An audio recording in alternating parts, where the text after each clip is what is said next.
신앙 고백, 사도신경 고백하심으로 오늘 새벽 예배를 하나님께 드리겠습니다. 전능하사 전지를 만드신 하나님 아버지를 내가 믿사오며 그 외아들 우리 주 예수 그리스도를 믿사오니 이는 성령으로 잉태하사 동정녀 마리아에게 나시고 본디오 빌라도에게 고난을 받으사 십자가에 못 박혀 죽으시고 장사한 지 사흘 만에 죽은 자 가운데서 다시 살아나시며 하늘에 오르사 전능하신 하나님 우편에 앉아 계시다가 저리로서 산자와 죽은 자를 심판하러 오시리라. 성령을 믿사오며 거룩한 공예와 성도가 서로 교통하는 것과 죄를 사하여 주시는 것과 몸이 다시 사는 것과 영원히 사는 것을 믿사옵나이다. 아멘. 찬송가 496장 찬송 드리겠습니다.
오늘 우리에게 주시는 하나님의 말씀은 레위기 5장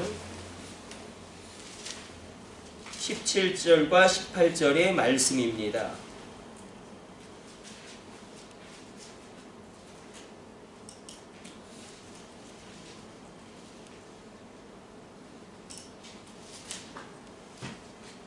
(17절) (18절) 말씀 같이 읽습니다. 만일 누구든지 여호와의 계명 중 하나를 부지 중에 범하여도 허물이라 벌을 당할 것이니 이는 내가 지정한 가치대로 양떼 중 흠없는 수디양을 속건제물로 제사장에게로 가져갈 것이요 제사장은 그가 부지 중에 범죄한 허물을 위하여 속죄한즉 그가 사함을 받으리라. 아멘. 오늘 본문의 말씀은 하나님이 금하신 말씀, 하나님이 금하신 명령을 자신도 모르는 사이에 어긴 경우에도 너희가 속건 제물로 그것을 사함을 얻어야 한다라고 이야기합니다. 우리가 알고 짓는 죄가 있을 것이고 우리가 모르고 짓는 죄가 있을 것입니다. 죄의 문제를 계속해서 끊임없이 이야기하는 이유는 다른 것이 아니라 이 죄의 문제가 해결되어지지 않으면 하나님 편에서는 그렇습니다. 하나님 편에서 우리의 죄의 문제가 해결되지 않으면 하나님은 공의의 하나님이시기 때문에 반드시 죄를 심판하셔야 합니다. 하나님은 공의의 하나님이시고 사랑의 하나님이시기 때문에 우리가 자범죄라고 이야기하죠. 우리가 의도적으로 짓는 죄들이 분명히 있고 그러나 우리가 하나님이 금하신 명령을 하나님이 금하신 것을 알지 못하고 부지중에 짓는 죄도 분명히 있습니다. 어떤 경우이든지 간에 그 죄가 속죄를 받아야 하고 그 죄가 처리되어져야 하고 그 죄가 하나님 앞에서 의미 없이 깨끗하게 인정함을 받아야 합니다. 그러나 그 방법이 피다. 피를 흘림으로 말미암아 죄가 사하여진다. 특별히 우리가 살펴보고 있는 구약의 대표적인 5가지 제사 가운데 번제, 화제, 소제, 속죄제, 속건제 이 5가지 제사 가운데 속건제는 특별히 5분의 1을 20%를 더 하나님께 예물을 드림으로 그 죄를 씻게 되어지는 그 제사입니다. 그러나 이 속건의 제사가 온전히 이루어진 것은 신약의 십자가 사건으로 말미암아 이루어지게 됩니다. 우리가 신약을 읽어 내려가다 보면 예수님의 십자가를 비밀로 표현하죠. 사도 바울도 그렇게 이야기하고 요한계시록에도 그렇게 이야기합니다. 만세전에 감춰둔 비밀이 드러났다고 이야기합니다. 그래서 사단도 몰랐다는 것이죠. 예수님의 십자가와 부활이 하나님의 구원의 방법이고 하나님께서 사단을 멸하시는 방법인 줄 사단도 몰랐다는 것입니다. 그러나 이 속건의 제사가 온전히 이 속건제의 규례가 흠없는 어린 양 되신 예수 그리스도로 말미암아 친히 또 대제사장이 되시고 또 왕이 되셔서 친히 그 속죄 제사를 그리고 거기서 더 나아가 속건의 제사를 완벽하게 하나님 앞에서 영원한 효력이 있는 제사를 완성하십니다. 그래서 이 속건제의 규례가 온전히 완성되어지고 성취되어진 것은 십자가의 사건입니다. 그래서 사단이 만약에 이 예수님의 십자가가 하나님의 구원의 방법이고 우리의 구원을 위한 최종적인 하나님의 움직임임을 알았다면 오히려 예수의 십자가를 지는 것을 도왔을 것인데 악한 사단은 십자가가 예수님이 그렇게 죽으면 자신이 승리하는 줄로 착각했다는 것입니다. 이 십자가의 보혈의 능력으로 말미암아 우리가 구약을 읽어보면 3가지 직종에만 기름 부음을 받을 수 있습니다. 왕과 그리고 선지자와 제사장 이 3가지 직종만 기름 부음을 받을 수 있는데 그런데 법칙이 있죠. 왕은 제사장의 기름 부음을 받을 수는 없습니다. 제사장은 왕의 기름 부음을 받을 수 없고 선지자는 제사장의 기름 부음을 받을 수 없습니다. 이 영역이 절대적으로 구별되어 있습니다. 만약에 이 영역을 어기면 굉장히 심각한 거칠게 다루신 하나님의 심판이 임하게 됩니다. 우리가 사울 왕이 하나님께 버림받은 이유는 단 하나입니다. 바로 제사장만이 집전할 수 있는 그 예배를 집전하였기 때문에 사무엘을 기다리지 못하고 왕이 친히 집전하였기 때문에 우시야 왕도 마찬가지죠. 우시야 왕은 의로운 왕인데 제사장의 기름 부음을 침해했기 때문에 하나님께서 치시게 되는 그런 것을 우리가 읽게 됩니다. 기름 부음이 각 영역마다 분명하게 있는데 그러나 예수님은 왕이면서 대제사장이시면서 또한 그 하나님의 그 아들로 선지자로서 그 놀라운 3가지의 영역의 모든 기름 부음을 받으심으로 말미암아 우리의 속죄의 제사를 완성하십니다. 그런데 오늘 본문에서 우리가 읽진 않았지만 왜 우리가 이 자신도 알지 못하는 사이에 죄를 범하는가? 그것을 성경은 환경이 나빠서 라고 이야기하지 않습니다. 의지가 약해서라고도 규정하지 않습니다.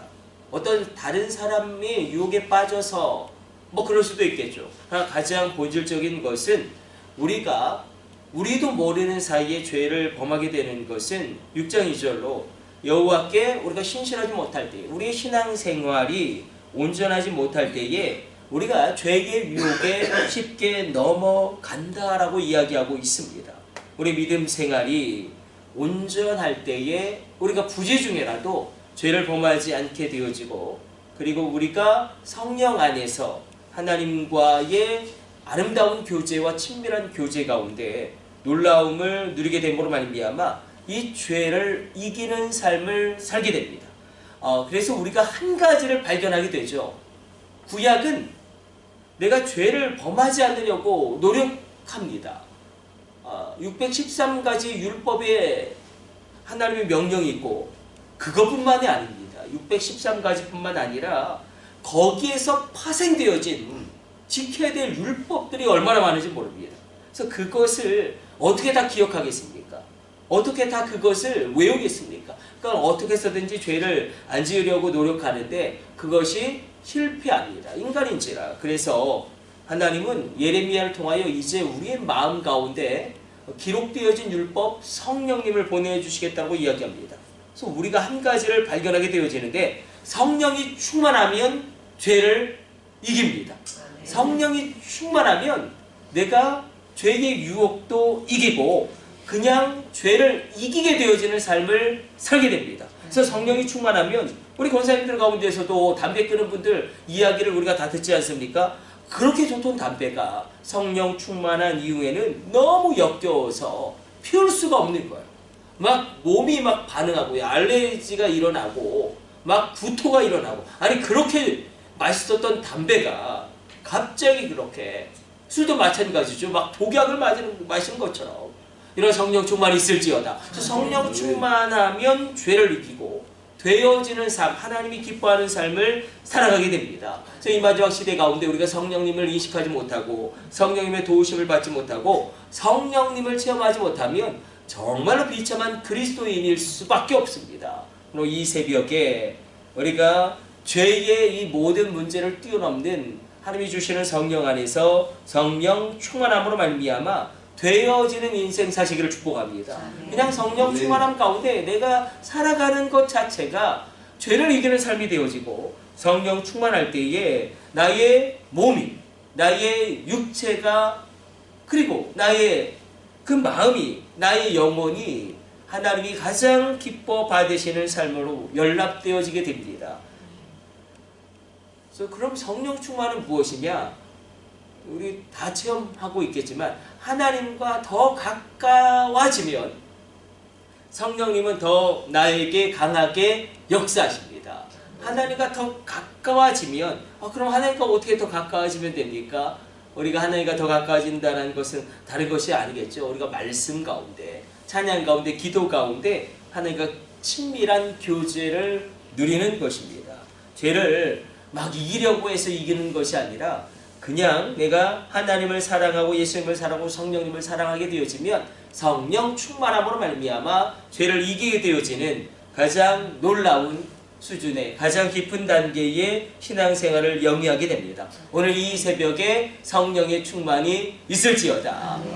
우리가 신약에서도 이 예수님의 이 십자가의 사건을 제사로 표현하고 그 결과로 우리에게 주어지는 것을 성령이라고 강조하고 있는 연유도 여기에 있습니다.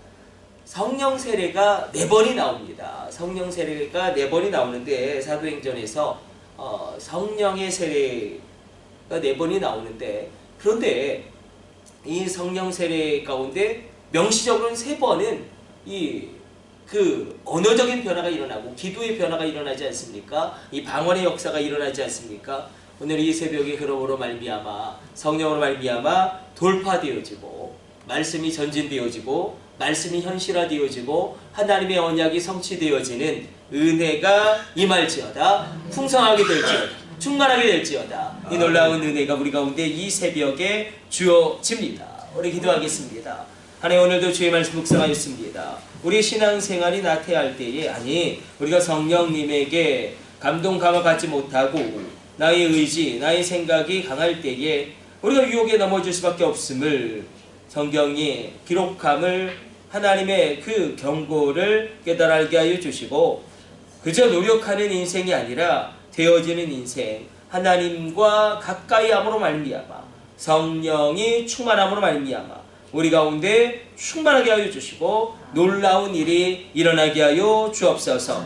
주의 종들을 복되게 하여 주시며 하나님 그 재정의 영역에서 놀랍게 돌파되어지게 하여 주시고 하나님 궁핍하지 아니하게 하여 주시고 꾸어줄지언정 꾸지 않게 하여 주시고 기업과 유업이 자녀 대대로 흘러내려가는 하나님의 놀라움을 부어 주옵소서. 심령의 상태 가운데 하나님 우리 가운데 성령으로 오늘 이 새벽에 다시금 세례를 받게 하여 주시고 하나님 놀라운 성령 충만함 가운데 우리가 말할 수 없는 것을 말하게 되어지고 우리가 방언이 또한 하늘의 언어가 터지게 하여 주시고 이 새벽에 하늘문을 열어 젖힘으로 말미암아 하나님이 주시려는 각양 좋은 은사가 쏟아지게 하여 주옵소서. 놀라운 문이 열려지게 하여 주옵소서. 우리 고3 수험생들 이제 수능을 앞두고 있습니다. 하나님 다가오는 그 수능 가운데 하나님께서 함께하여 주시고 지혜와 총명과 모리학의 영으로 여호와를 경외하는 영으로 강림하여 주사 저들로 평안하게 하여 주시고 저들로 지혜롭게 하여 주시고 저들로 뛰어나게 하여 주시고 저들로 승리하게 하여 주옵소서. 이 모든 것을 우리 주 예수님의 이름으로 기도드립니다. 아멘. 주님 가르쳐주신 기도 올려드립니다. 하늘에 계신 우리 아버지여 이름이 거룩히 여김을 받으시오며 나라의 임하옵시며 뜻이 하늘에서 이룬 것 같이 땅에서도 이루어지이다. 오늘날 우리에게 일용할 양식을 주옵시고 우리가 우리에게 죄 지은 자를 사하여 준 것 같이 우리의 죄를 사하여 주옵시고 우리를 시험에 들게 하지 마옵시고 다만 악에서 구하옵소서. 나라와 권세와 영광이 아버지께 영원히 있사옵나이다. 아멘. 주여 삼치 하시고 합심으로 기도하시다가 자유롭게 돌아가도록 하겠습니다. 우리 합심으로 기도합니다. 주여 주여 주여 오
Oh,